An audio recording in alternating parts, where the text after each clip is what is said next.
Furthermore, he cautioned that if these pursuits were not carefully considered within the inherent constraints of the human condition, their relentless momentum could inadvertently exacerbate the very problems they sought to alleviate.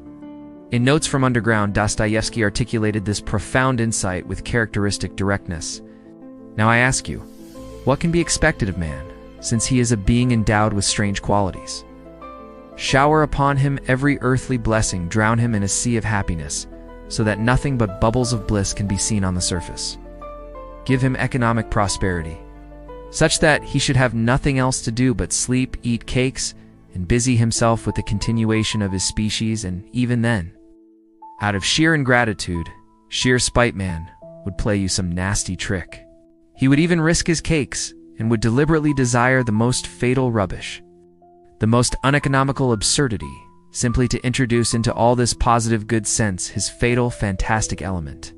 It is just his fantastic dreams, his vulgar folly that he will desire to retain, simply in order to prove to himself as though that were so necessary that men still are men, and not the keys of a piano.